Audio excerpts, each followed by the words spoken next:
Welcome to my channel. ఈరోజు నేను చూపించబోయే రెసిపీ మ్యాంగో పికిల్ ఎలా చేయాలా అనే రెసిపీని చూపిస్తున్నాను.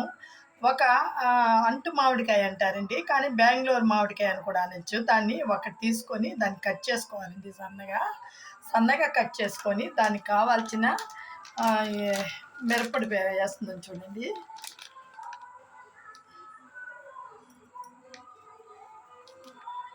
మీకు ఎంత కారం కావాలో మీడియంగా ఉండేటట్టు వేసుకోవచ్చండి.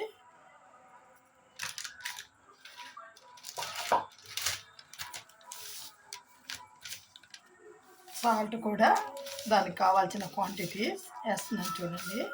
చాలకపోతే కూడా మళ్ళీ వేసుకోవచ్చు మీరు. కొత్తిమల్లి మెంతులు కొంచెం వేయించి మెంతులు వేయించుకొని ఆవాలు కూడా యాడ్ చేసి మిక్సీలో కొట్టి పెట్టుకున్నానండి. దాన్ని కూడా కొంచెం యాడ్ చేస్తున్నాను చూడండి.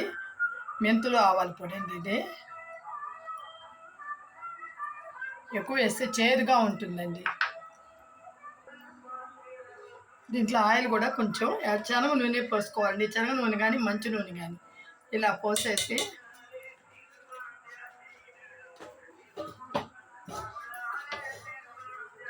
ఇలా కలబెట్టుకోవాలండి. దీన్ని తిరమాత ఎలా చేయాలనే రెసిపీని నేను చూపిస్తాను చూడండి. చాలా టేస్టీగా ఉంటుందండి. పెరుగన్నానికి కానీ రైస్లో కూడా కలుపుకోవచ్చండి.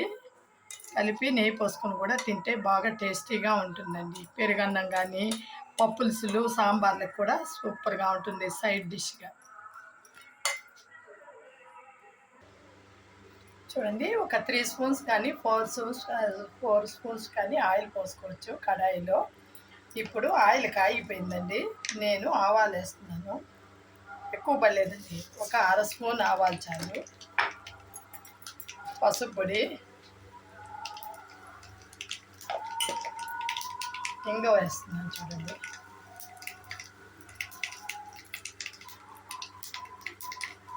ఇది బాగా చిట్లిన తర్వాత ఆపేసి ఆరిన తర్వాత మనము ఆ పికిల్లో కలుపుకోవాలండి. మ్యాంగో పికిల్లో